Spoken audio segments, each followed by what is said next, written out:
নমস্কার, আপনারা দেখতে শুরু করেছেন এডিটার্স ডায়েরি। আমি ভাস্কর দত্ত আরও একটি নতুন এপিসোডে আপনাদেরকে স্বাগত জানাই। দেখুন, কূটনীতির দুনিয়ায় আবেগ চলে না। ভূ রাজনীতির ক্ষমতার লড়াইয়ে আজ যে বন্ধু, কাল সে শত্রু হতে পারে। ঠিক যেমন পাকিস্তান এবং আফগানিস্তান। 2021 সালে তালেবানরা যখন আফগানিস্তানের ক্ষমতা দখল করেছিল, তখন তাদের স্বাগত জানিয়েছিল পাকিস্তান। এমনকি পাকিস্তানের তৎকালীন প্রধানমন্ত্রী ইমরান খান বলেছিলেন আফগানরা দাসত্বের শৃঙ্খল ভেঙে দিয়েছে। আর আজ সেই আফগানিস্তানের হাসপাতালে হামলা চালিয়েছে পাকিস্তান।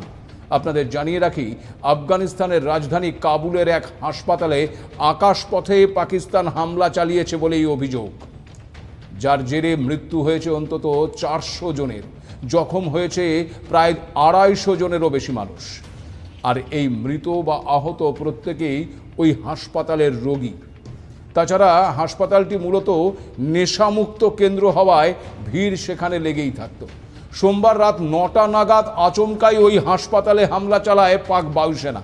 নিমিষেই হাসপাতালের বেশিরভাগ অংশ ধ্বংসস্তূপে পরিণত হয়। জানা যাচ্ছে, রমজান মাস চলার কারণে অনেকেই ওই সময় রোজা ভাঙার প্রস্তুতি নিচ্ছিলেন, কিন্তু পাকিস্তান তাদের সেই সুযোগটুকুও দেয়নি।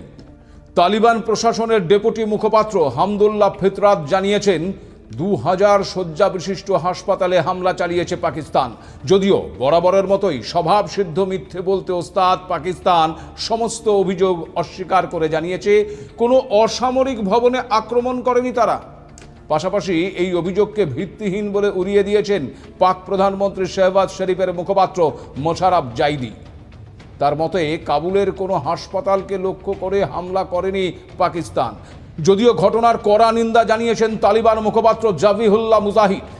সমাজ মাধ্যমে পাকিস্তানকে নিশানা করে এই হামলাকে নীতি বিরুদ্ধ এবং মানবতা বিরোধী অপরাধ বলে উল্লেখ করেছেন তিনি। এছাড়াও রমজান চলাকালীন এই হামলার নিন্দা করে পাকিস্তানকে নিশানা করে মুখ খুলেছেন আফগানিস্তানের ক্রিকেটাররাও। রশিদ খান, মোহাম্মদ নবী, আজমাতুল্লাহ ওমরজাই, নবীন উল হকেরা প্রত্যেকেই তুলোধনা করেছে পাকিস্তানকে। এই পরিস্থিতি মোকাবেলার জন্য রাষ্ট্রপুঞ্জের হস্তক্ষেপ চেয়েছেন আফগান ক্রিকেটার রশিদ খান।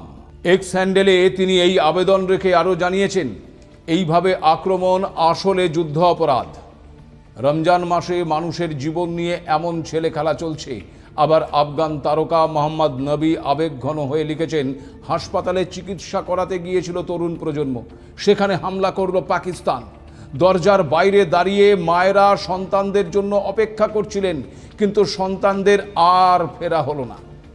সন্তানের নাম ধরে মায়েরা চিৎকার করছিলেন। রমজানের 28তম দিনে তাদের জীবন চলে গেল। একই সঙ্গে পাকিস্তানের এই হামলা প্রসঙ্গে ইসরায়েলের সঙ্গে তাদের তুলনা টেনেছেন নবী। প্রশ্ন তুলেছেন, ইসরায়েল এবং পাকিস্তানের সেনা শাসনের মধ্যে আর কি তফাৎ থাকলো? তবে সব মিলিয়ে আফগান ক্রিকেট তারকাদের দাবি, দুই দেশের মধ্যে পরিস্থিতি আরও উত্তপ্ত হওয়ার দায় সম্পূর্ণরূপে ওই পাকিস্তানের।